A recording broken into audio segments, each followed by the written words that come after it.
Everyone has the right to make mistakes, don't they? All of us have stumbled at some point in our lives and then picked ourselves up and moved on. I just don't know how to do that. After all, because of one video, I've become the laughing stock of everyone. Hurry up and subscribe and find out what happened to me. And don't forget to give me a like if you liked the story. My name is Rachel. I lived out of town with my parents and go to high school. I was never popular with the students.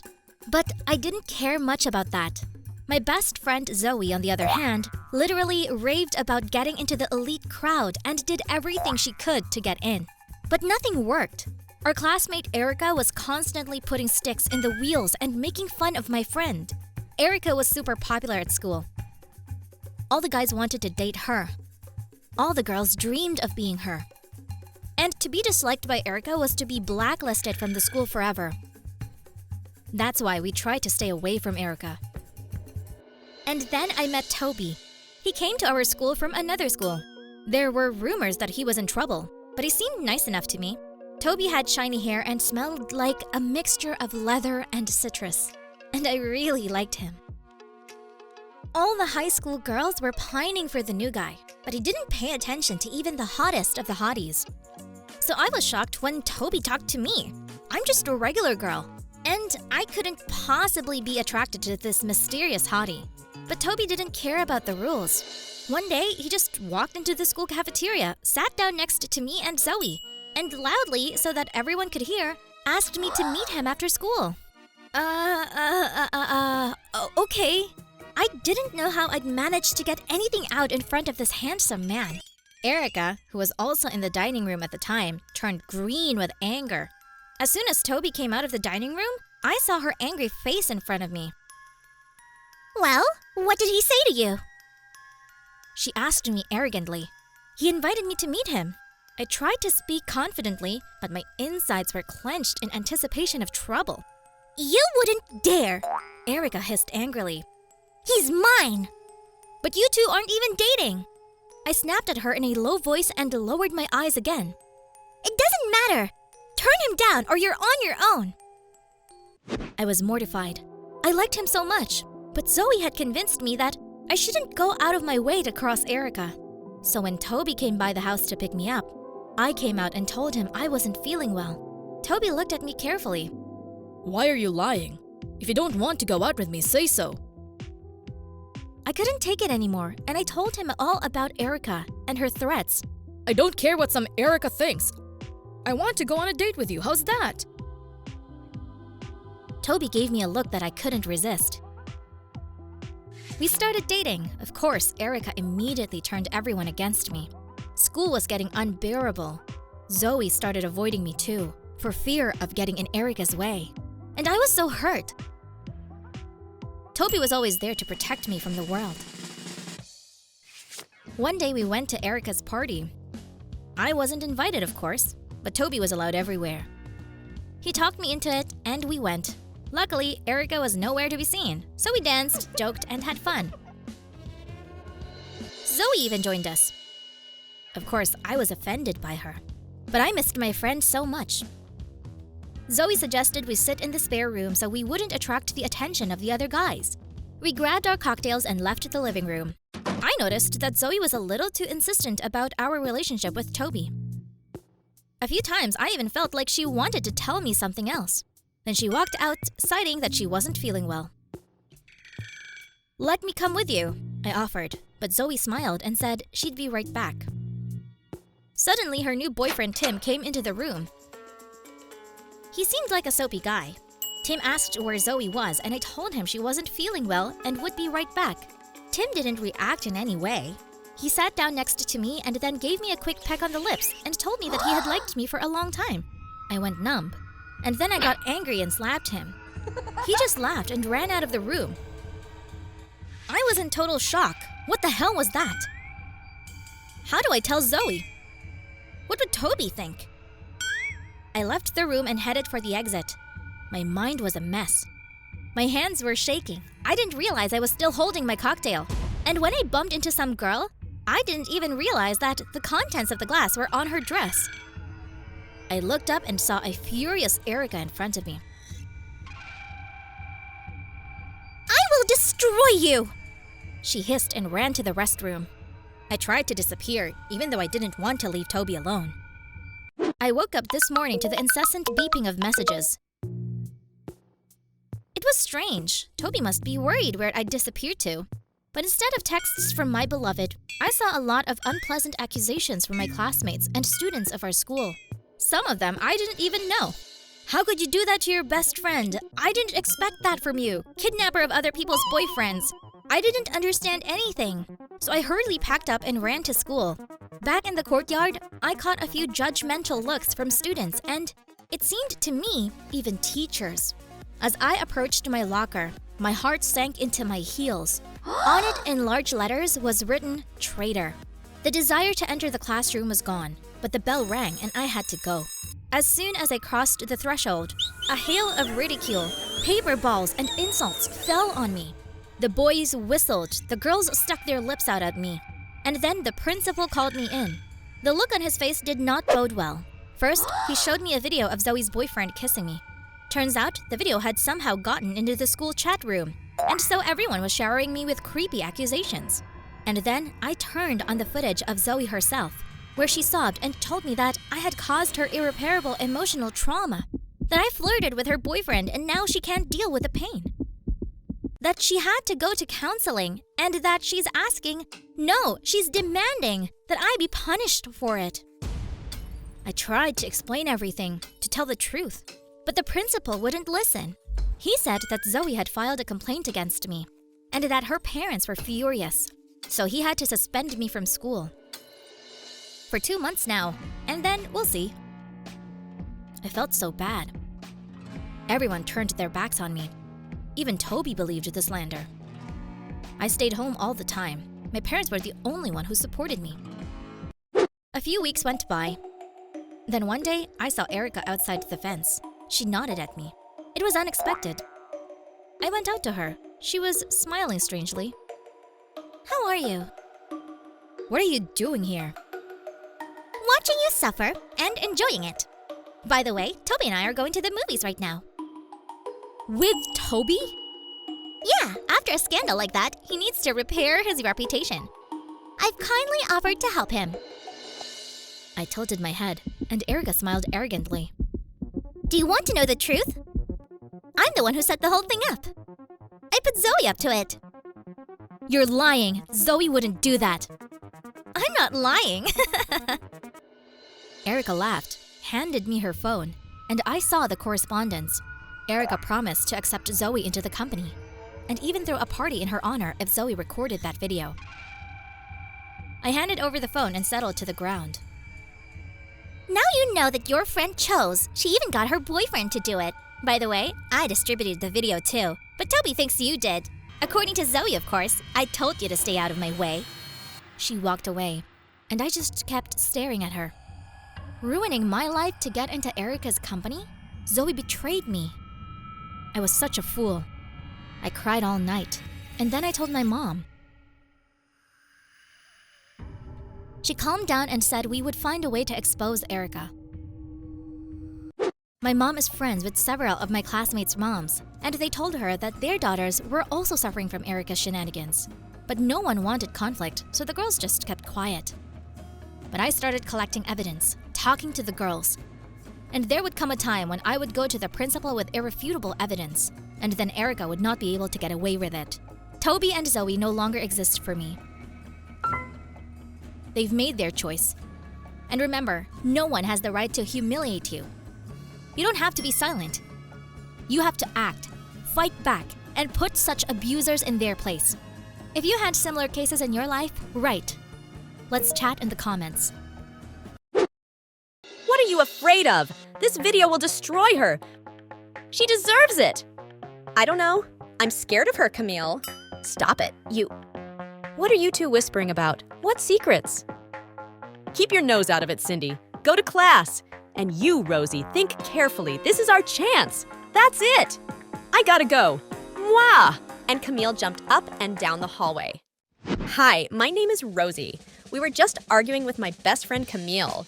It's all about our new class teacher, Mrs. Kindle, who's making life miserable for Camille and me. Please subscribe to the channel and I'll tell you what happened. And now listen to my story. She's been a real pain in the ass. At the beginning of the year, the principal announced that our beloved Miss Beverly was in the hospital and would be replaced by this Kindle. She didn't like me right away.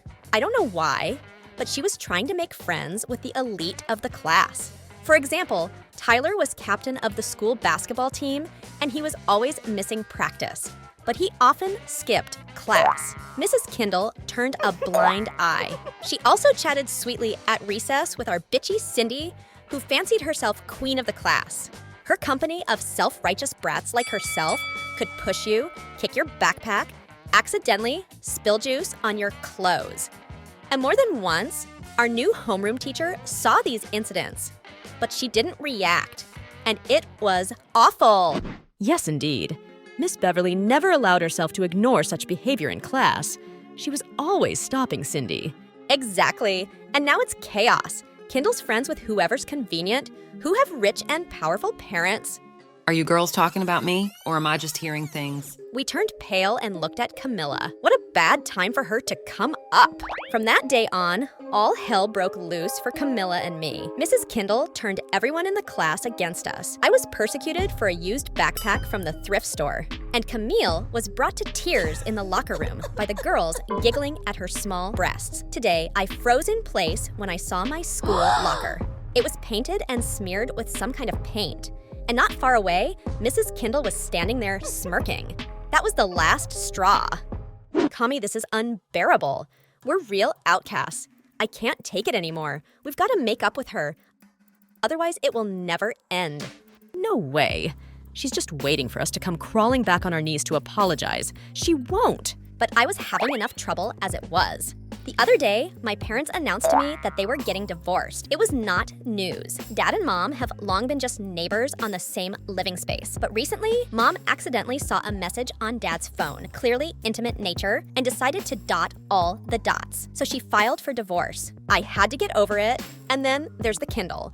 I had to make it up to her, so I figured out a way.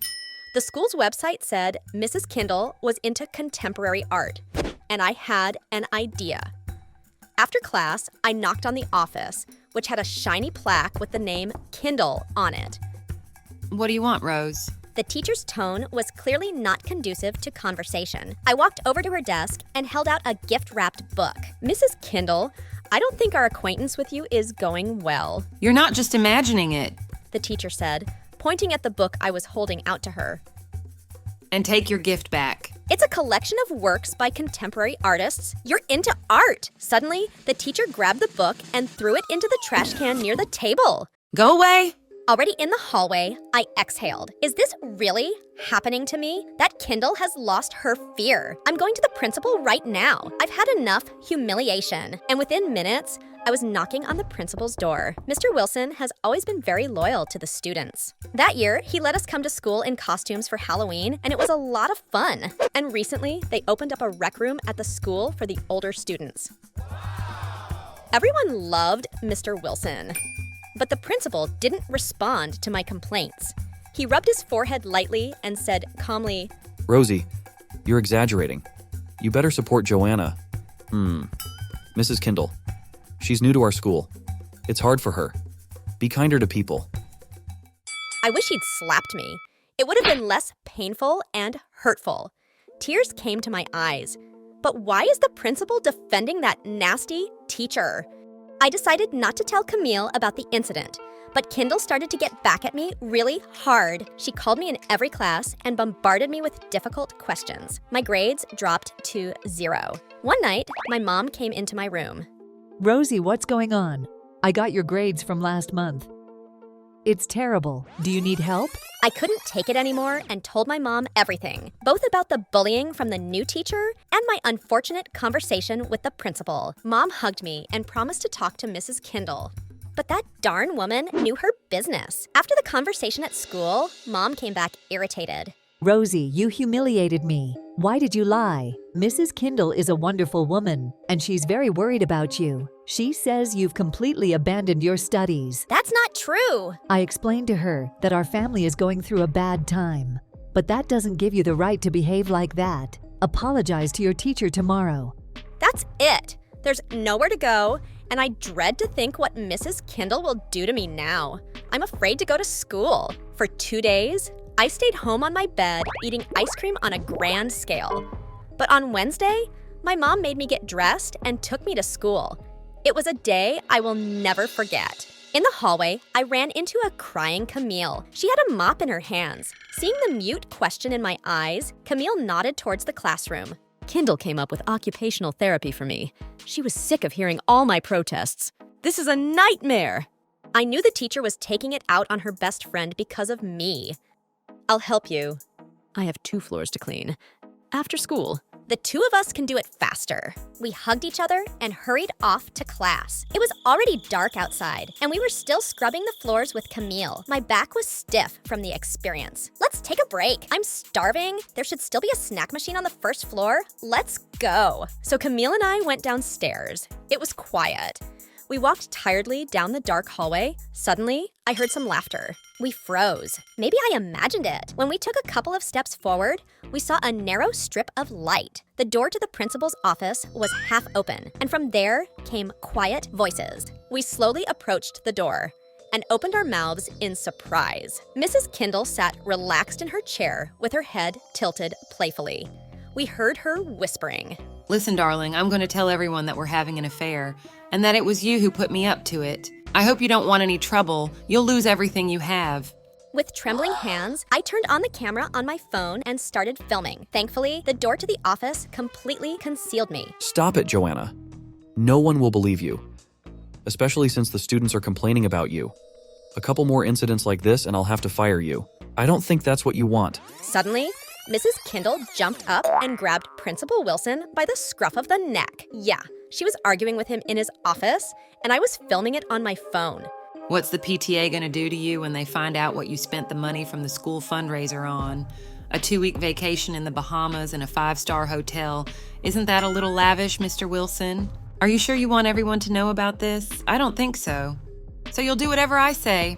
The scandal was escalating, and at any moment, someone could run out into the corridor and see me and Camilla. We've got to go. With quick steps, holding hands, we hurried back with my friend. An hour later, having cleaned the floors in absolute silence, we were walking home. I kept replaying in my head what I had seen in the principal's office. My phone seemed to be burning my pocket because of the video I'd caught today.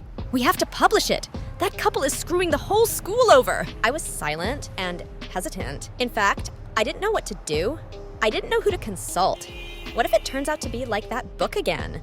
They'll just punish me and Camille, say the video was fake, delete it from the chat room, and we'll never get cleaned up. Late at night, we sat with Camille at my house and discussed what we had seen. I asked Camille to wait to publish the video.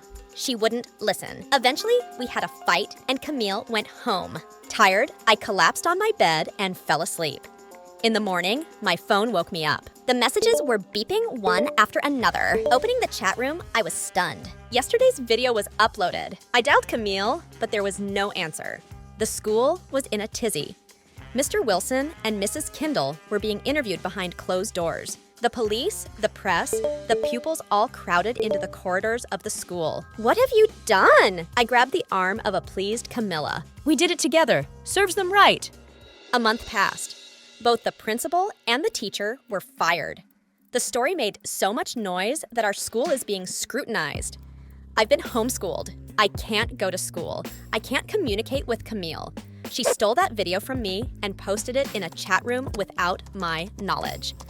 Should I have gone public with that story? I don't know. On the bright side, now Mrs. Kindle will think twice about shaming any of her students. That's if she's allowed to teach. The principal's facing jail time for overstepping her authority, but that doesn't make me feel any better. How do you feel about it?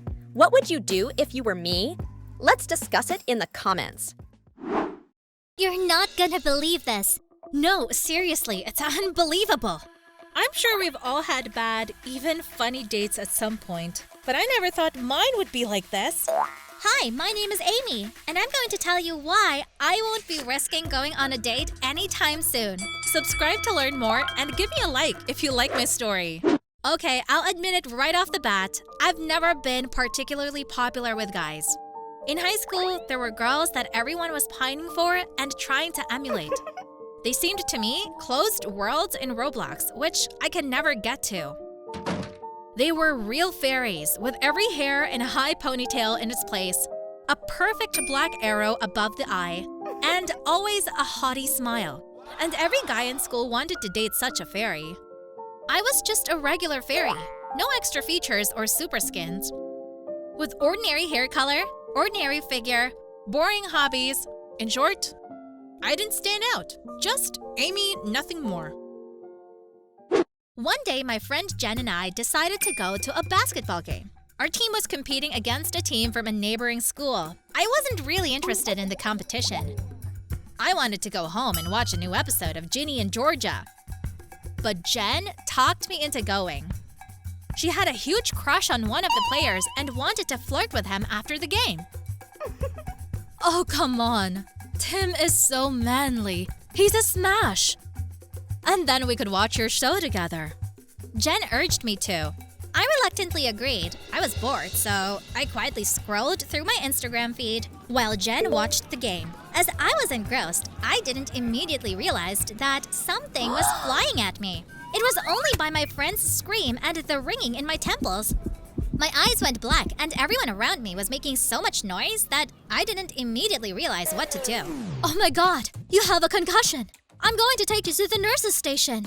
Jen took my hand and pulled me toward the nurse's office. But we weren't exactly welcome in the nurse's station, as the nurse was on the phone discussing some important gossip. So she quickly measured my blood pressure, touched the bump that was already on my forehead, and gave me some painkillers. But while I was recovering from the shock, the match was over. Jen sighed unhappily, but agreed to call an Uber to take me home.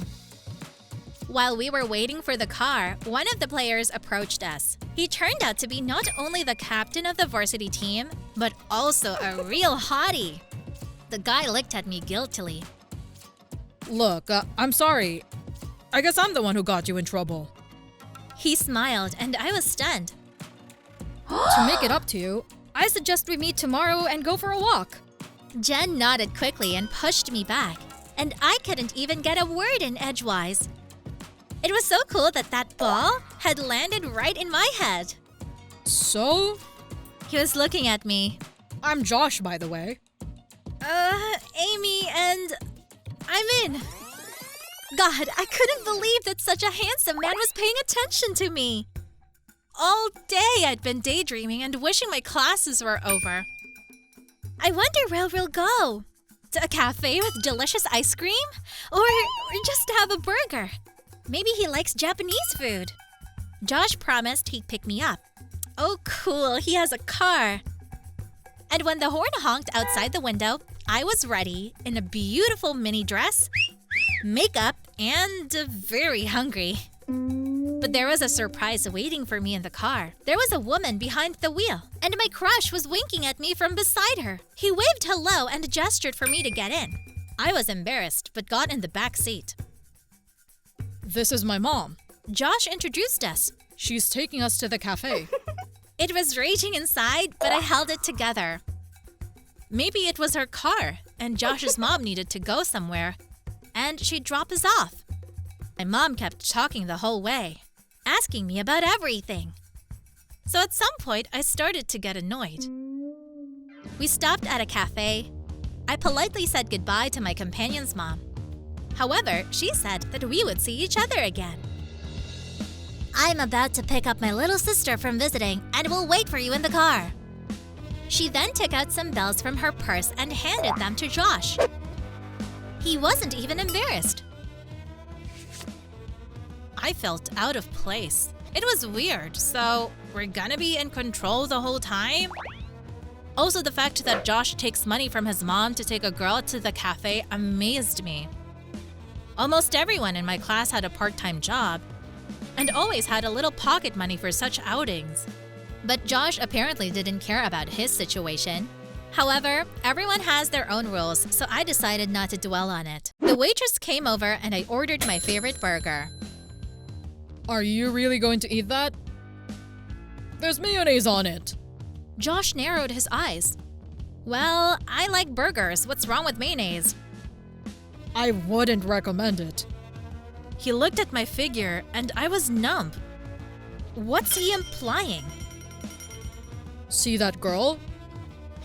You don't want to become one, do you? He nodded his head at a rather pretty girl with shapes. I was shocked. What the hell is he talking about? Our entrees arrived, but my appetite was gone. Josh, on the other hand, seemed to have an appetite. He was chowing down on his food, splashing sauce all over the place. The lower half of his face was completely covered in ketchup. Then the guy wiped his face with his sleeve and moved closer to me.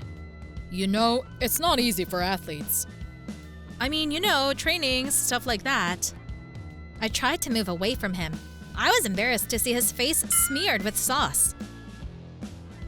It's not just that, we have status. And we have to live up to it. So if you want to be my girlfriend, no burgers, okay? I nodded dumbfounded.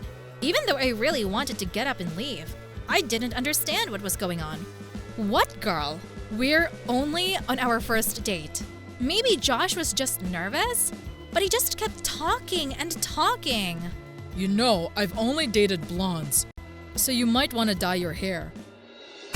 Hey, watch where you're going, you idiot! Suddenly, Josh yelled at a stubby guy who walked by and accidentally bumped his chair. He immediately apologized, but Josh just knocked the cocktails out of his hands, which the poor guy was carrying for himself and his girlfriend. Why did you do that? I asked dumbfounded. What's the big deal? Josh shrugged. Do you want me to be seen as a wuss? Let's go to a movie. There's a theater nearby. I retreated to the restroom to collect my thoughts. I'd never been on a date like this before. Josh was kind of pompous and cocky, even though he seemed like a nice guy. Maybe I'm overreacting. I decided to give him one last chance. Maybe a movie would calm him down a little and he'd open up to a different side of me. I walked out of the restroom and noticed Josh casting interested glances at the tall girl across the hall. Well, it was time to end this farce. It was too much for a first date. I've had enough. I'm leaving. I grabbed my bag and made my way to the exit. Hey, stop! Josh grabbed my arm. Who's gonna pay for your burger? At that moment, I turned around to respond sharply and bumped into the waitress. Her tray tumbled over me, and I was covered head to toe in milkshakes. But instead of helping, Josh started laughing and filming the whole thing. I cried and ran out of the cafe. Josh's mom saw me. Amy, stop! What happened? But I was on my way home. That wasn't the end of the story. Josh forwarded a video of my embarrassment to everyone. It quickly spread to my school, too. He also started spreading rumors that I was a real con artist, and that I went on dates to eat at the guy's expense, and that I only chose popular athletes. Of course, a lot of people believed him and started ignoring me or making fun of me. It's been 2 weeks. Josh is still demanding payment for that burger, by the way. I'm also getting messages from his mom, who apparently gave her my phone number. She's complaining that I've been mean to her son and threatening to tell the whole town about how bad I am. I don't know what's going on. All I know is I'm not going out with a guy for a while. And I advise you, carefully check the one who calls you to eat burgers in a cafe. And what if he is not the manly and self-sufficient guy you imagined him to be? If you've had any failed dates, write. Let's chat in the comments. So, I'll repeat biology. A cell is the smallest structure capable of self-reproduction. Oh no, they're arguing again. I can't take this nightmare anymore. Hi, do your parents fight as much as mine do? I'm Rebecca, and I can't take all their fighting anymore. Morally, it's unbearable. I've been feeling disgusting lately. It's horrible. And it's because my parents have declared war on each other. And they're using me in their revenge. You subscribe to the channel, And I'll tell you how crazy things happen at home. You'll be horrified. You know, when I look at my parents, I realize I don't want to get married. That's for sure. Why should I? Candy bouquet period of relationship flies by very quickly, and then begin gray everyday life, which ends with scandals and scolding. Who's all this happiness for? In my parents' case, that's exactly how it is. I grew up and noticed how my parents eventually stopped kissing, hugging each other, became indifferent neighbors, and soon real enemies. I feel like they hate each other. I thought it was over when they filed for divorce. I stayed with my mom and everything was fine. My mom and I got along well, shared secrets, became friends, but not until I accidentally brought up my dad. That's when the horror began. Then it was as if something possessed my mom. Her eyes began to glisten feverishly, her nostrils flared, and she turned into a real fury. Why are you talking about him again? Your father ruined my whole life. He took my youth. And so she could wail endlessly, complaining about her horrible life. But suddenly my mom got a promotion at work, and she had to go on a business trip to another country. And I have school here, so I went to live with my father. Not bad, considering that my dad was less annoyed with me about my grades and gave me more money for pocket money. But as soon as I mentioned the name of his ex-wife, that is, my mom, he turned into a monster. Screaming, yelling, muttering, whining, remembering all the sorrows of family life. In a word, a complete crap. But I noticed that even if I avoided talking about Mom, Dad was still looking for reasons to pick on something. It's like, it makes him feel good. I realized that each of them enjoys poisoning the other's life. What am I supposed to do about it? Their war continued in court as they began to share custody of me, but as soon as their eyes met in the courtroom, that was it. The war was starting. The windows shook from their loud shouting, and the judge ran out of the room. It was so unbearable. In the end, only the guards calmed them down. And because of their inadequate behavior, they were placed under house arrest, and I was placed in a shelter. I spent 2 months in a horrible institution. And I was mad at my parents. Why couldn't they behave properly? Why didn't they ever visit me at the orphanage? And then my mom showed up like nothing had happened. Daughter, we've made an arrangement with your father. You'll live with me on weekdays and spend the weekends at his place. And Mom kissed my nose happily. I thought it would finally stop, but I was wrong. My parents didn't want to see each other, so every Friday I drove across town to see my dad, and then back to my mom's on Monday. My dad's neighborhood was a bit of a mess, not very prosperous. One night, 2 blocks from my dad's house, I was accosted by a mugger. He came out of a dark alley, my hands, and disappeared into the night. I was so scared. I took the first bus I could find and went home to my mom. I told her everything, and she started blaming my father for everything. Mom was pacing the room, rubbing her hands together, and I was willing to bet anything that she was happy?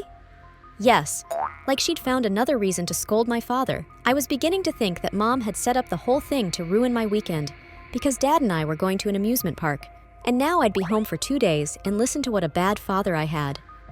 What awaited me next was an unrivaled show. For hours, Mom yelled at Dad on the phone, telling him how our daughter, that's me, had almost died. Mom was certainly overreacting, because of a burglar. But as it turned out, that was just the flowers. Next, a really big problem awaited me. I'm really into dancing, modern dances. I've been doing it for a few years. We have a great group at school. We constantly take part in different competitions and can boast a lot of awards. And now, out of the blue, we're going to an international competition. Can you believe it? In sunny Spain. And that's no joke. The endless, tedious training began. Every day. No days off. We had to learn some complicated dances to impress the jury. 2 months of preparation flew by. My mom even took a vacation to support me. Our team and I were determined only to win. And here we are at the airport. Noise, commotion, nervousness. Almost the entire team had checked in. I was the last one. In my mind, I was already sitting in the cabin, but something was wrong. The stewardess checked my documents, then called someone. It turned out that my father had issued a ban on my travel abroad. It was his way of getting back at my mom. He knew exactly how I was preparing, and how supportive my mom was, and because of his whim, I stayed home. We called him from the airport, but in vain. Mom was furious. And as it turned out, she was preparing a new plan of revenge against my father. While still living together, Mom and Dad were always fighting over my lessons. Dad was convinced he was brilliant at math, and he always helped me with it. Maybe that's why it was so easy for me. And Dad bragged in front of everyone that it was his merit. Mom would turn pale and boil over with anger at this point. So, I had a college entrance exam in math. I spent several hours solving the hardest problems and examples. I walked out of there confident that I had gotten it right. Mom? What are you doing here? I ran into my mom in the lobby of the college where I'd just taken my math test. I came to cheer you on, daughter. But a little late. Sorry. I laughed, hugged my mom, and we went to drink cocoa at the nearest cafe. Then I forgot about it. I remembered a week later when I received the results of the entrance exam. I was horrified. Not a single correct answer. I cried all night long. How could I do that? Dad was so upset, he wouldn't talk to me at all. And Mom, she was so calm. I couldn't believe it, so I went to the college. I demanded to see my work. And what do you think? That paper wasn't mine. It wasn't my handwriting. It wasn't my answers. It was a mess. Who would do that? And why was Mom acting so calm the whole time? Did she do it just to spite my father? After all, she's been savoring my failing the exam for a long time, blaming it on my dad. And then by chance, I came across a psychologist's videos on YouTube. She specialized in family therapy, and especially in divorce and its consequences. In one of her cases, she told how parents took revenge on each other through their child. And I was struck by lightning. That's my case. All the puzzles were put together in one ugly picture. How adults are looking for any reason to hurt each other, and it's their child who suffers for it. I cried all night, because I can't change anything. The scarf incident, after which I had to call an ambulance for my dad, didn't even surprise me. And the scarf my mom put around my neck when she walked me to my dad's. It was beautiful, big, but as it turned out, it was covered in the hair of the neighbor's cat, and my dad's terribly allergic to cats. And as soon as I appeared on the doorstep of his house, Dad started sneezing terribly. Then his eyes got red, he had trouble breathing, and we spent the night in the hospital, where he was injected with allergy shots. Mom, stop laughing! It's not funny. Dad could have died. I tried to calm my mom, who laughed until tears when I told her about the ambulance, shots, and Dad's puffy eyes. And Mom was happy about her next little victory. Daddy soon got his revenge.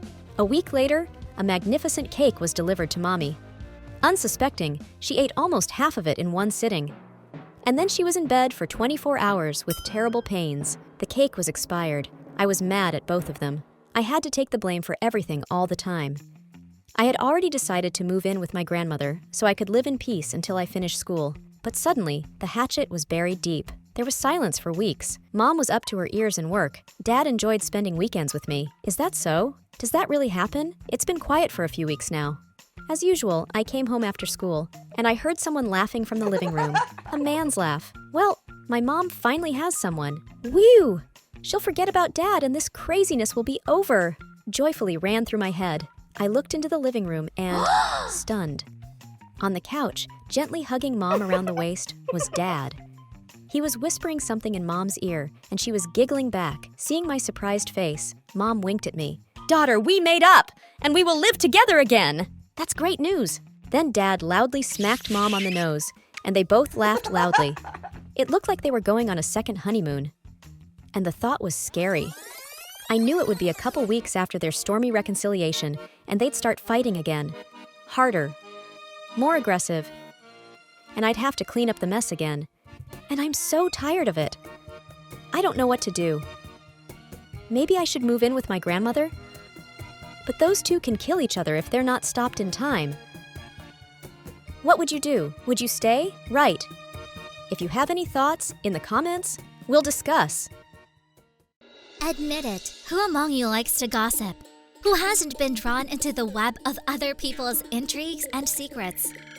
Some watch talk shows, some read the tabloids. There are those who like to listen, and there are those who don't mind discussing other people's lives. Gossip. Stories that can captivate your imagination or ruin your life.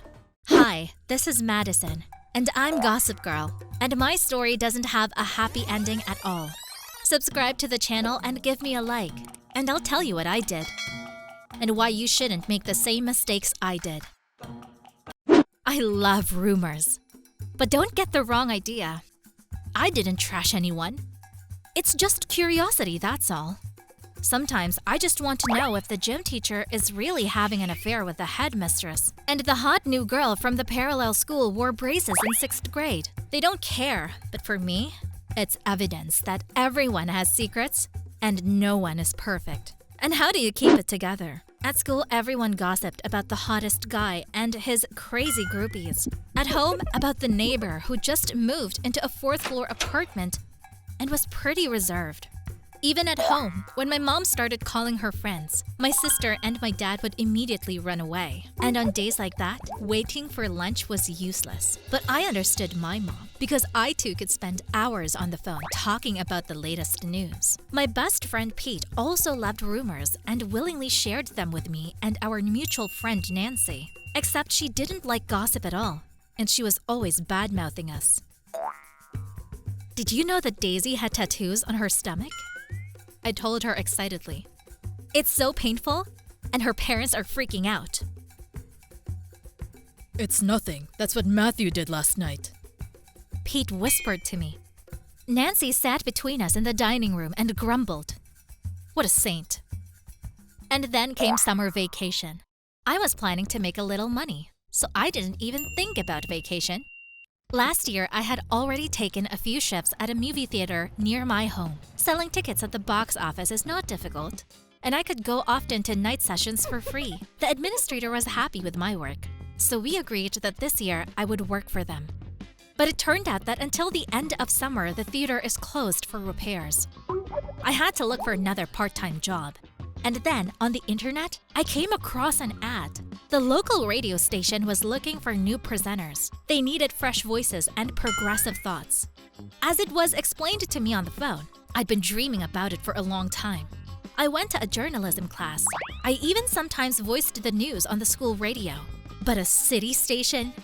I couldn't believe it. Nancy was really happy for me, but I was nervous. Would I do it?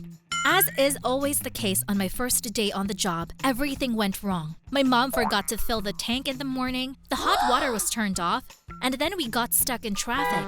But eventually, we managed to get to the radio station office, albeit late. The room was very bright and spacious. I couldn't believe I was going to work here. The interview was conducted by a stylish and confident girl. I was nervous, but I think I managed to make her feel at ease. But when I was told that they would call me, I got sad. Because in fact, it meant, you were not suitable for us, goodbye. But my bestie reassured me. It's gonna be okay, trust me, you'll get the job. So I did. They liked my designs and ideas. It's true, they took me to an internship at a small rate.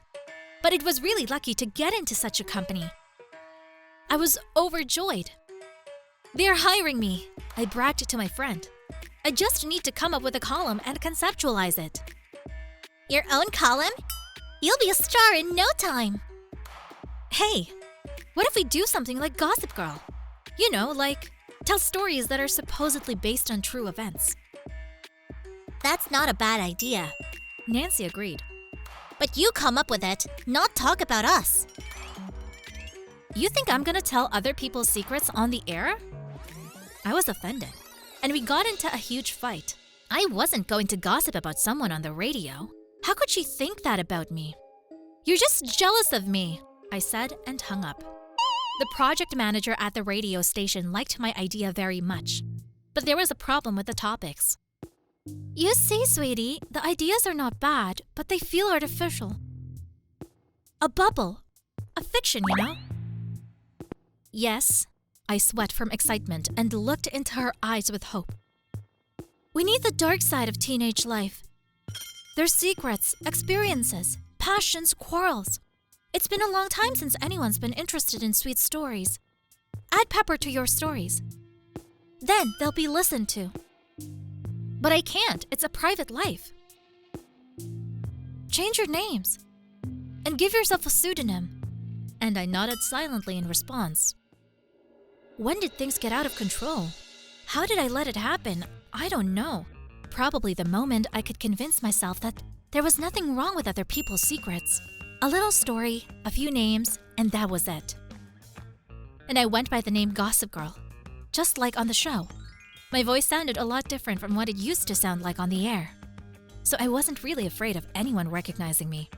My first story was about the amorous affair of a gym teacher and our headmistress, and the audience loved it. After the first episode, the project supervisor flew into the studio and started applauding. "You're a freaking genius, baby! Your Gossip Girl is driving our ratings up! Way to go!" Well, I guess that's when I lost control. The praise from such a professional made my head spin.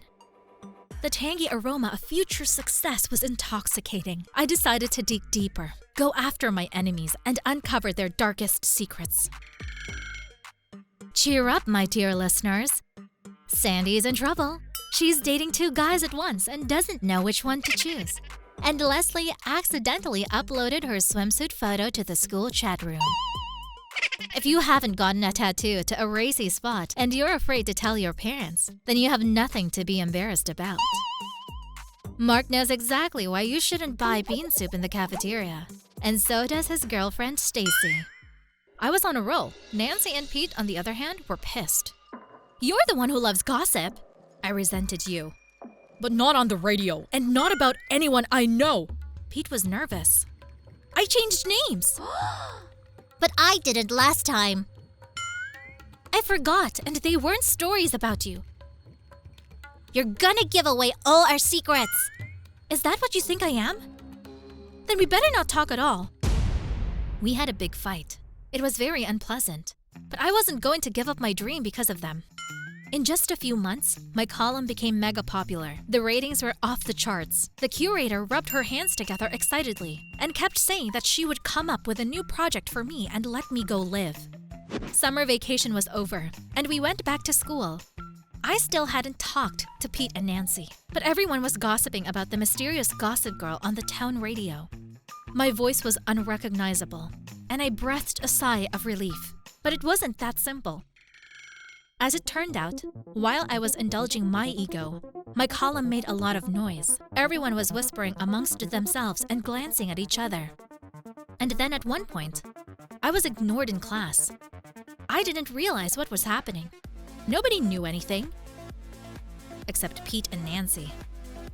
I guess they must have told everyone it was me. But why? Why? Why? So, with anger boiling over, I decided to get revenge. I told a story on the radio about Nancy getting pustules on her face before a date with a high school boy. But she was so embarrassed, she didn't dare cancel. And the offended boy waited for 2 hours for her at the cafe. And Pete was so overexcited at karaoke that his stomach twisted and had to run to the women's restroom because in the men's was a queue. In telling these secrets, I changed the names, but it didn't save the conflict. Nancy and Pete were furious at what I've done. Turns out no one had turned me in. And the rumor that I was Gossip Girl had been spread by a classmate, just so they wouldn't think it was her. A few days later, I was hit with a real blow. An article appeared in the school chat room with my picture and the story that Madison, that's me, was the Gossip Girl. The author of the article turned out to be the project supervisor at the radio station. I don't know why she did it. Maybe she was jealous of my success? But my life was a living hell. I gossiped not only about the students, but also about the teachers. I even accused one of them of inflating the grades of my favorites. Now that's all out in the open. Our school is under scrutiny. I've been fired from the radio station. I'm a real pariah at school. Nobody wants to talk to me. Everyone hates me. I don't know why I did what I did. Fame blinded me, and I couldn't stop myself. What would you do to be popular? Write. Let's discuss in the comments.